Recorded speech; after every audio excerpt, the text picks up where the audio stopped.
I'm back. Oh, what have we got today? Well, I've got one of these Boss things. Yeah, you could say it's busted. Anyway, it all looks pretty good, does this one?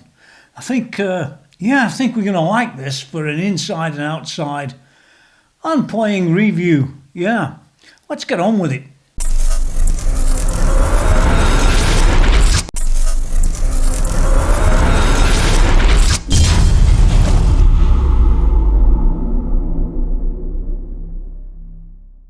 I've got a jacket on today. It's rather cool in here. Yeah, that's what you get in England. Yeah, it's all cool, man. Anyway, the IR-200. Bet you've always wanted to see about one of these, but you never really could see one, could you? When you go and look at the reviews that are out there, I don't think there's any that do what I do. Anyway, what we're going to do, I'm not going to mess about all day with this. We're going to get the screwdriver out.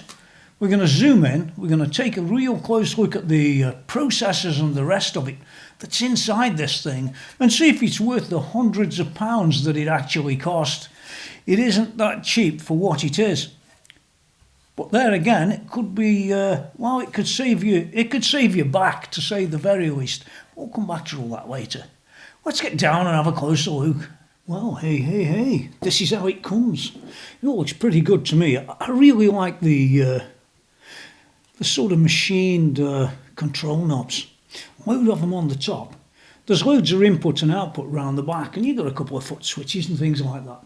But first of all, let's go and get the lid off this thing and see what's inside. I can't wait, can you?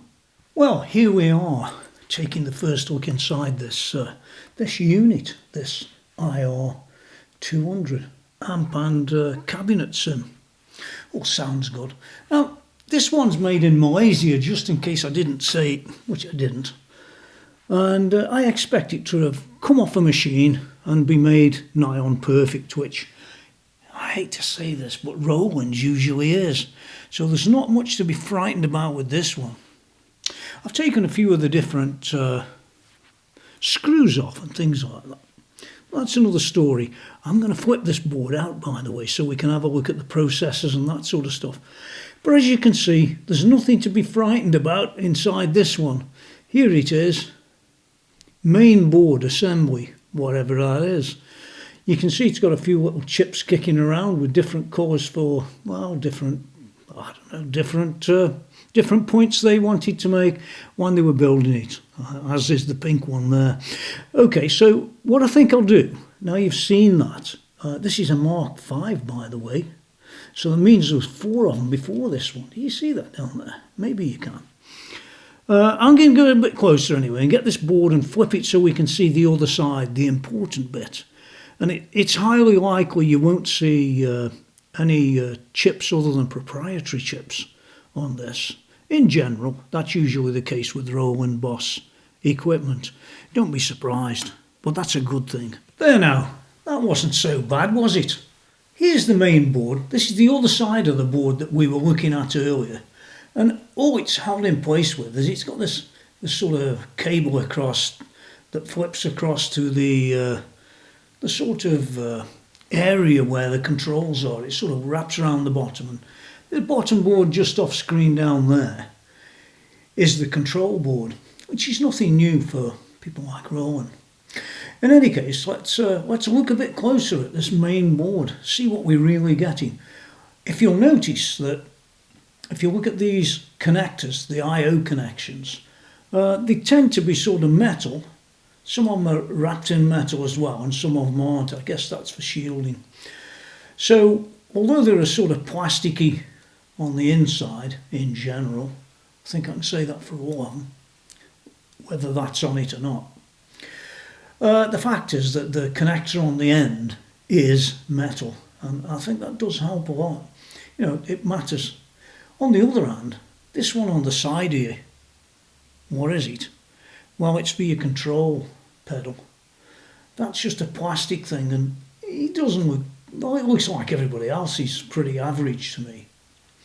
But you can't have everything, can you? Anyway, looking at the board a little bit closer, we can see various capacitors. there'll be millions of resistors all over the show. They're little tiny things that you can hardly even see, even on a camera like this one. Yeah, and then we've got a couple of processors, which it looks to me could be proprietary, but we'll get a bit closer if we can. Okay, well, it's basically just like I said, actually. Most of this stuff's proprietary. And yeah, I can't really tell you that much about it, but it isn't all purely about chips, you know. I don't think for a second that somebody like Roland's going to put processors in here that won't handle the job. That's a sort of cut the corners type of mode, which I've seen on some devices, but not on others. And you don't really see it on Roland, although, to be fair, I can't actually say to you exactly how powerful this gear is. It doesn't really give away anything anywhere. But this first one here, that's a Roland proprietary product, and you just about see the R in the corner if you look hard enough. And if you don't look hard enough, guess what? You won't see it. But their code is A220107 and a big long number below it, or a 76784. That's the first chip out of the way. And of course the second one in line, you knew it would be, is this one. And yeah, I can't really get any closer on that, by the way. But I have got the pictures, and they'll probably be on screen. This one again is Roland proprietary. It's an E4E with a pile of numbers at the end. It's a pity I can't ever get the information. Roland Corporation never speak to me, so what do I expect, I suppose? But then again, they wouldn't want me poking around inside showing you how good or bad it is, would they? That's just life. Anyway, there's the processor. If I find any information later, I will be discussing it, but don't hold your breath. Look at the quality anyway. You can see that it's nigh on perfect. Now the next one in line is this AKM AK5536VN 2031 EAC, and I might be able to find something on that, and if I can, well, we'll talk about that a bit later. But once again, it's perfect. What more can I say about that? Moving along a bit further to some of the other chips, I guess. Yeah, there's IC5, if you can see it. That's a 2740 B13 made by JRC. And no doubt we'll find out what that means later. Or not. Another little chip here. This one's a 4438 813B. And I'll also take a look at that one.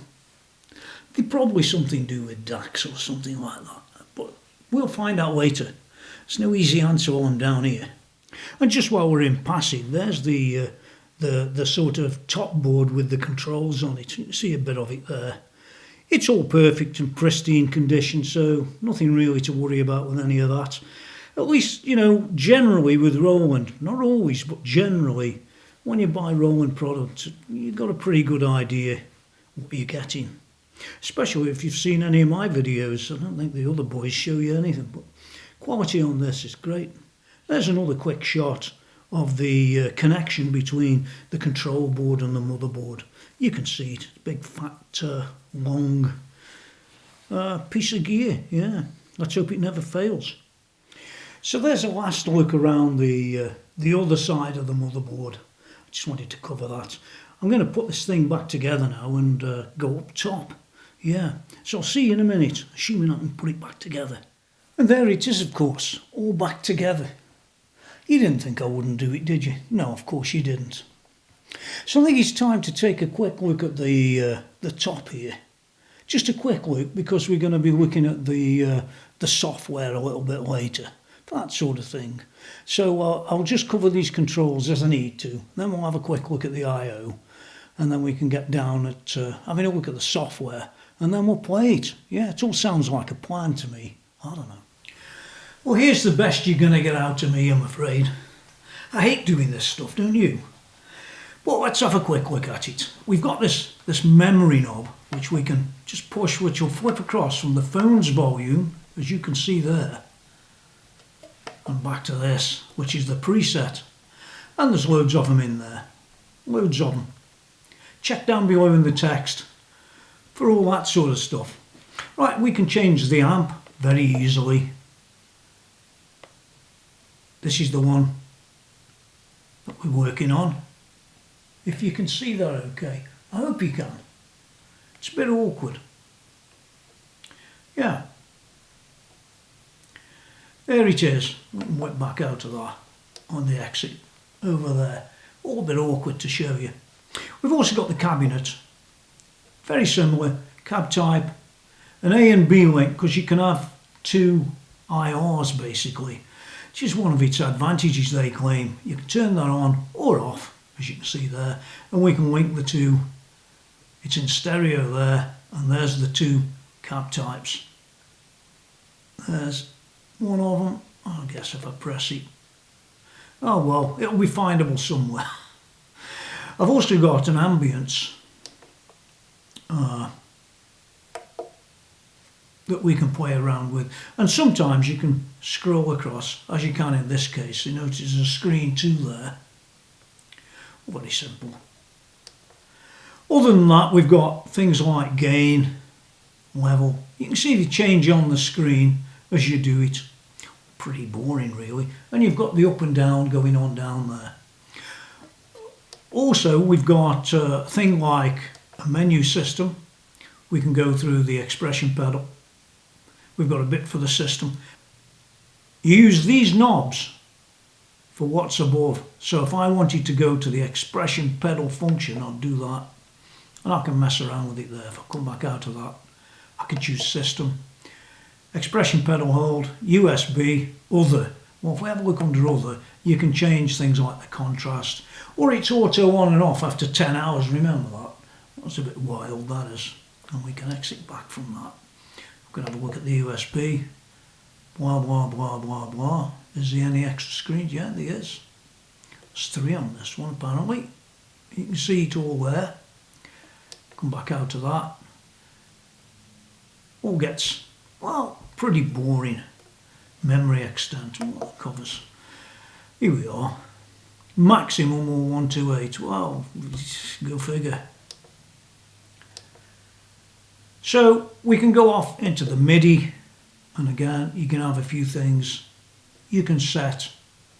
It's quite comprehensive really, because what you've got to bear in mind is that Roland themselves were involved in the design of the original MIDI specification. I don't know how many people know that, but that's a fact. And that's really it. You haven't really got a lot of things to do here. We can mess around with the whole. We can choose different ones of these. There they are. Yeah. We can choose this, and we can choose the actual preset. We'll call it a preset. And apart from that, it's all very boring. Although it shouldn't have been, it is. That's the way life is, and that's all I'm really going to show you about this. There's not much else I can say, is there? Okay, well, here we come to the rear panel, and it's exactly as what you might expect it to be. Well, it would be, wouldn't it? Yeah, we've got these 2 MIDI connectors here. I hate these type of MIDI connectors, if you want the truth. You have to buy a sort of Roland cable, TRS MIDI connector cable. By the way, it's sold separately. It's a BM IDI-5-35, just to connect a MIDI device. Yeah, they know how to screw you, don't they? They could have put these on the side or something like that, but they didn't. They put them there. Yeah, bit of a gripe about that. Don't like that at all. Looking at the next bit, we've got the input here. Pretty obvious. You know what an input is. But you can connect a guitar, a bass, or an effects unit, another effects unit, so you can feed it in. Yeah, all exciting, isn't it? Now then, these here, these pair here, you've got to send and return, but it is returned in stereo. Do bear that in mind, and that's using a TRS connector again for the return. Yeah, so you could get a bit of stereo going. Looking at the outputs, we've got an output A and an output B. Pretty par for the course really. Connect the jacks to your guitar amp, mixer or other audio device. Use only jack A for mono sound. Pretty obvious, isn't it? The power connector, you can see what it says there. It says user boss PSA and an S at the side. Adapter only. Well, that's all good. go and try and find a PSAS, whatever the S stands for. And by the way, it doesn't actually tell you the info in the manual from what I can see. Yeah, but I'm using a PSA-1U, which is the standard one really. It's 9 volts. I think it's negative centre. I'm pretty sure it is. It's exactly what a Roland thing is, and that's a 2 amp one if I remember right, PSA-1U. Yeah, I think it is. And in any case, you've heard me say it now. I'll probably show it you later, just to be clear. And do bear in mind, there's no on and off switch there. Yeah, so it's either on or it's off. And it can run for up to 10 hours and then it'll turn itself off as if it wants to save some power. Bit of a joke that is really, when it's running for so many hours claiming to save power. Yeah. And lastly, round the side, as always, we've got a few little ins and outs or thingies to look at. Depends how you look at that. But basically, the side panel, yeah, we've got an auxiliary in. So if you want to take your... Have they still got iPods? Well, if they haven't, I'm sure you'll feed it in with something. I've still got my iPods. Shh, don't tell anyone, will you? As well as that, we got, yeah, it's a phones connector, and I think these are 3.5mm connections by the look of them to me. I don't know why they still do that. Well, I do know why they do it. Never mind, eh? Oh, by the way, one last thing here. If you look at this phones connector, I don't know if you know this. Well, you probably don't. I mean, you connect your headphones to it, of course you do. But you can turn on a surround sound, and it makes the phones to make the amp be in front of you. Yeah, it's like a surround feature. Yeah, what can I say? You can turn it on and off, basically, on the system. We've got the usual control 1 and 2 and expression pedal in there. If you connect an expression pedal, you don't want the Roland one to do it, but you could. It's an EV30 or an EV5, etc. And you can use it to control the game. You'll know how to use an expression pedal or a gain pedal. And here we are again in the USB connector. Sadly, it's a USB 2 again. Why they're not on USB-C these days, and this isn't that old a unit, there's no excuse, is there? Just saves a bit of money, I suppose, when you're making lots of them. Yeah, but there you go, USB 2, very boring. And lastly, we've got a ground terminal that you can sort of connect to an external earth or ground to stop some of that hum that goes on. You know what I mean. Well, here I am back up top, as they say.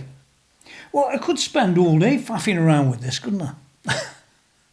As you probably would too. If you buy one, you'll either just faff around with these knobs, which can be a little bit finicky and horrible, really. I've always liked to faff around with it with the computer, which is always easier. I've found it's much easier than where is it in the menu type of thing. Now, you've got to be careful here. It could be one of these. And these things, they're not very good with knobs and that. You can see him here. He is what he is. See, he just doesn't get it, does he? Now, that might be like me or you. Well, it might. Hopefully not. So what we're going to do is we're going to spend the time having a look at what the software is and how easy it is to use, because when you're setting this stuff up, don't be faffing around for weeks with the knobs. You can faff around for weeks with the software instead. Actually, it's not as bad as I make out.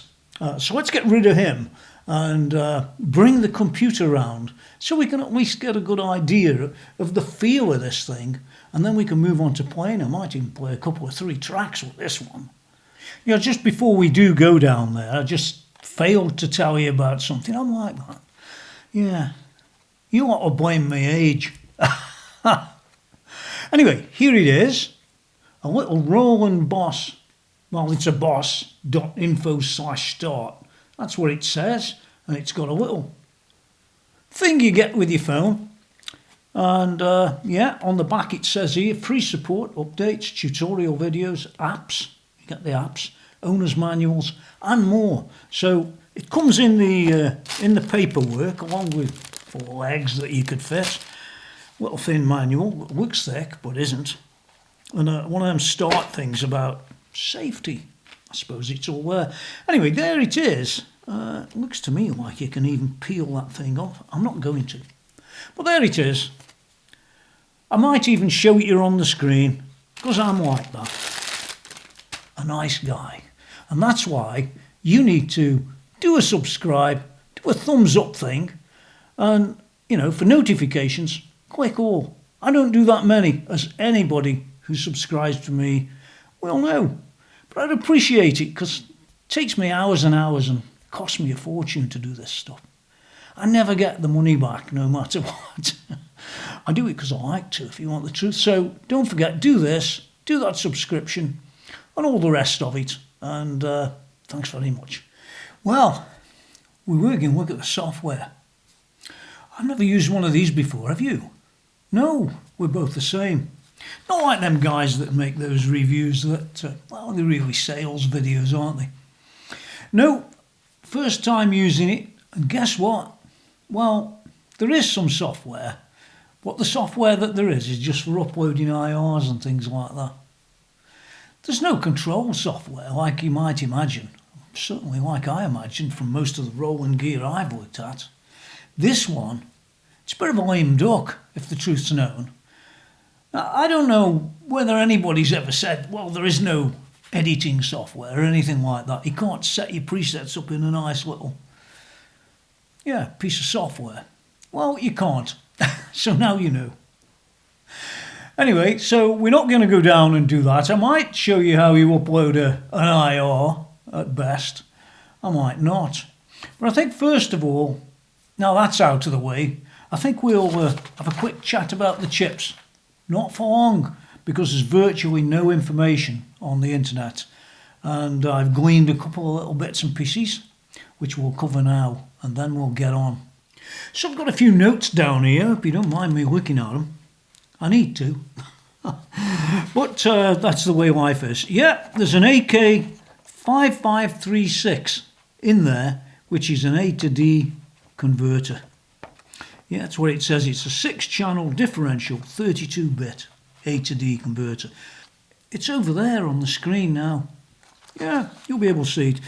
It's a 32-bit 768 kilohertz sampling differential input A to D converter for digital audio systems. It achieves 111 dB dynamic range at 103 dB signal to noise plus D, whatever that is, while maintaining low consumption performance.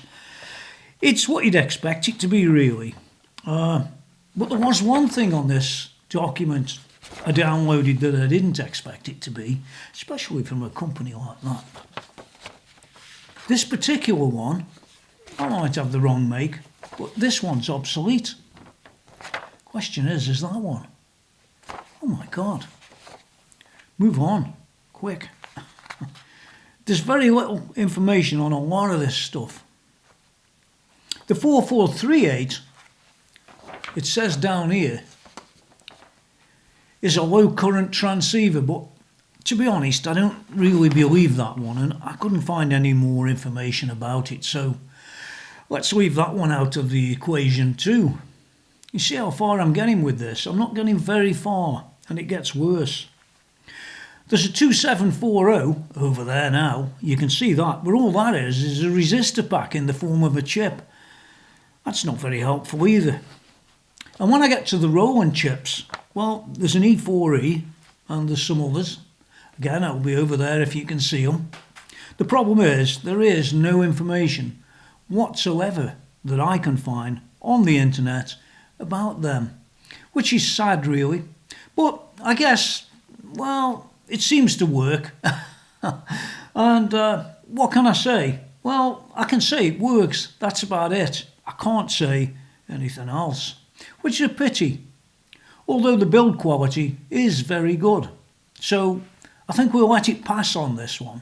A lot of rolling gears like this, and you just can't find the info. But never mind, doesn't really matter. Let's crack on.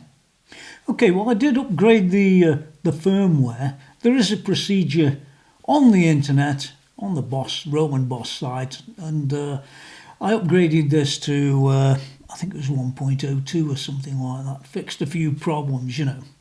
So you ought to be doing the same, really. Yeah, you need to be as up to date as you can. But while I was doing that, I also did find a few more specifications, and I just want to spew them out now so they're out of the way.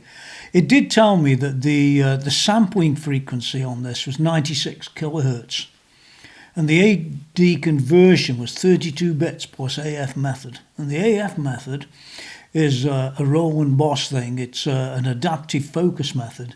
It's a proprietary method from Roland and Boss that vastly improves the signal to noise ratio of the A to D and D to A converters, they say.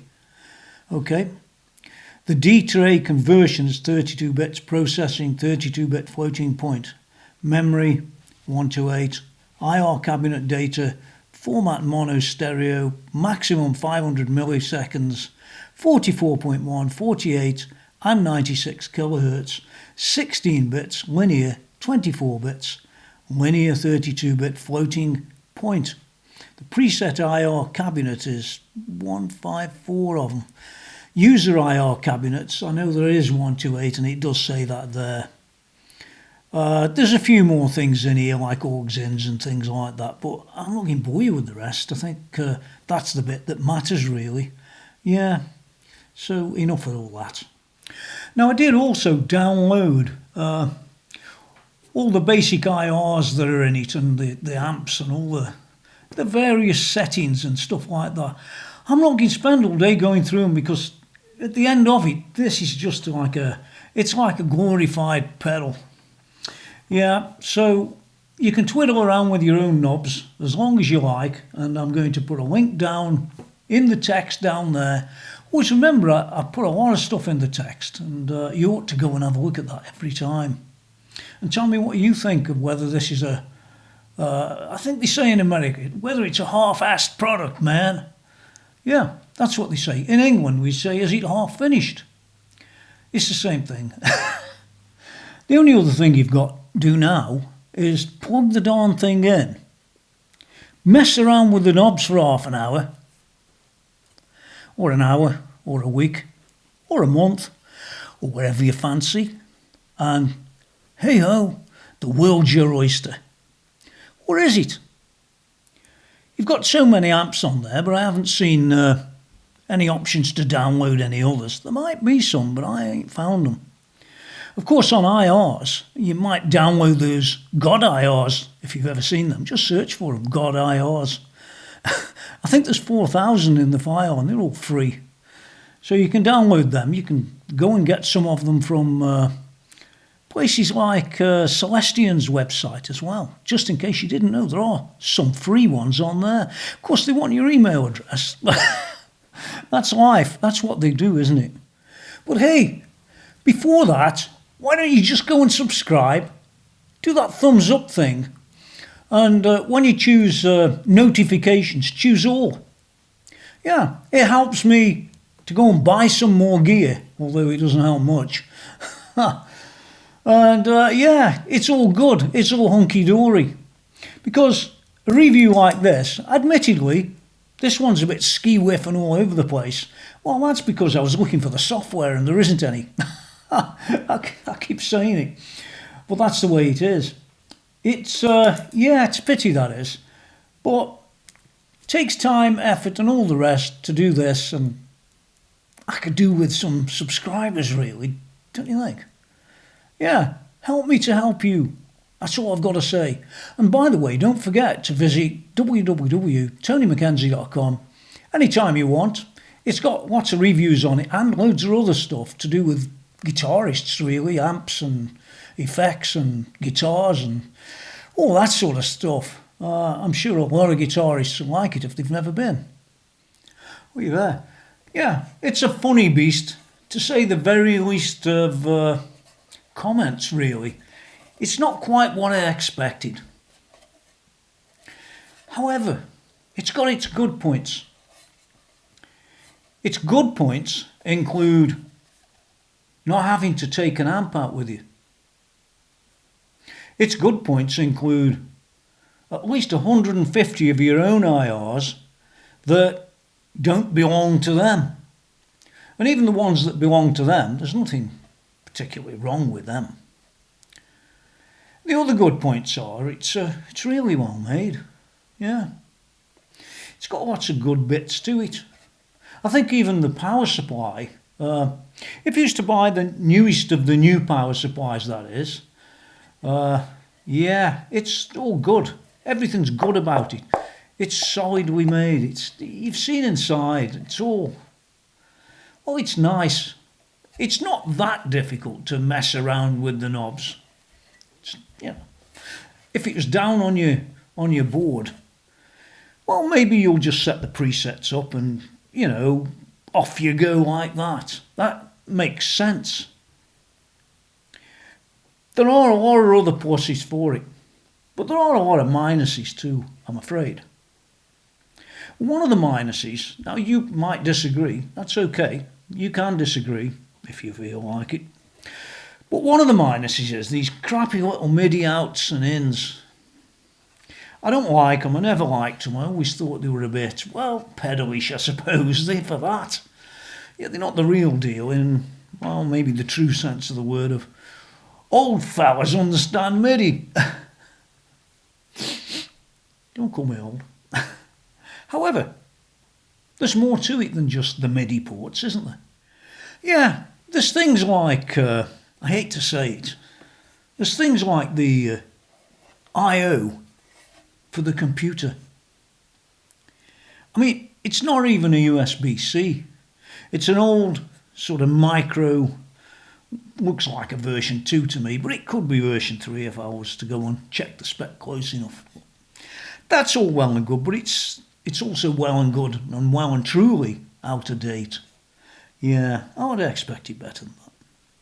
And once again, you've got these 3.5mm sockets for phones and aux in. The aux in I don't mind so much, but the phones, I mean, I don't know. It's sort of a bit amateurish, that is. Just in my opinion. What else don't I like? Well, there isn't much else I don't like except the price. I don't like the price. Now, the price will be on the screen sometime now, and it's just the latest price I've found. They're in the hundreds, these things. Yeah, so it is what it is. A bit expensive. Yeah. But having said all that, well, the other thing I don't like the IR loader, which is as crabby as it is on the Boss stuff down there on the floor. In fact, from what I can see, it's exactly the same program.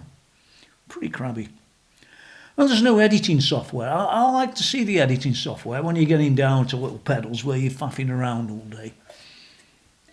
Some companies have it, some companies don't. Roland and Boss usually do have that sort of thing, but in this one they don't. So bear that in mind, won't you? So Tony, what about the score for this thing? It's got to have a score.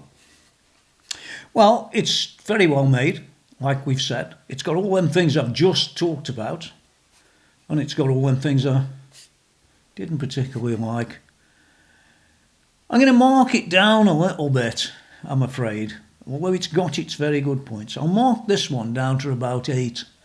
And the reason it's marked down to 8 is some of these horrible ports that are on it still. Here we are in 2023 and the ports are still on it. I haven't owned this one that long, just a few months. I never got to review it so quick. So they're marking it down a little bit. The fact that there's no editing software, that doesn't help me. It might help you, but it doesn't particularly help me either. And I'd like to have seen that, especially if I was going to use this for some things like a home studio or something like that, because it can fetch the stuff out of here in stereo and all the rest, and it could be good, especially with 2 IRs, one in the left and one in the right, or that sort of thing. And yeah, it would have been a bit nicer, that would. So it's 8 out of 10 all day. And had it been a bit lower in price and had some other software, well, it could have easily been a 10 out of 10. The sounds aren't bad. I've already sort of taken all that into account, although you've yet to hear them from me. You might hear them from lots of other people, because that's all we ever do. So there you have it, the Boss IR-200 amp and IR cabinet simulator. And then we'll get down to playing something. Yeah, it might sound good or not, but the way I'm going to play it isn't through an amp. What I'm going to do is I'm going to actually just plug it into the desk so we can get a stereo output, at least, and see what goes on from there. I don't know why I shouldn't do that. It claims it should be able to do it. After all, it's got speaker cabs and IRs and all the stuff, hasn't it? It's even got amps in there, but do remember this, guys. It's not an amplifier that's in that, as you know it. It's got no high volume output or anything like that. It just sounds like one without the volume. Sounds weird, I know. It reminds me very much of that Dream over there from UA. Not that it's the same, it's not, no. But regarding the output, it isn't an amplifier as you and I would think. It's an amplifier that'll sound like an amplifier when you plug it into something. That's the gist. So that's really it for now. We're going to go and do the playing, which will take me, I don't know, 10 minutes. No, I'm joking. It might take me a while to get set up the ones that I like. And remember, they will be the ones that I like, not the ones that you necessarily like. I'm not going to spend all day going through the buckets and buckets of IRs and amps that are in there. But you'll get some idea of what comes out. And they'll be over backing tracks, probably, something like that. I might play a bit of clean stuff, but I might not. So that's it for now. Thanks for watching. Thanks for coming and taking a look. We've got more stuff coming up presently. I've got some more rolling stuff just down there on the floor. I won't bore you with it. Some of it's not the latest of everything, but it doesn't really matter. What matters is that you're going to see it in some way that you've never seen it before. And I'm pretty sure that you've never seen reviews quite the same as this one. And I strive to be a bit different. Thanks for that. Thanks for watching. All the best, and I'll see you next time. Now get out of here.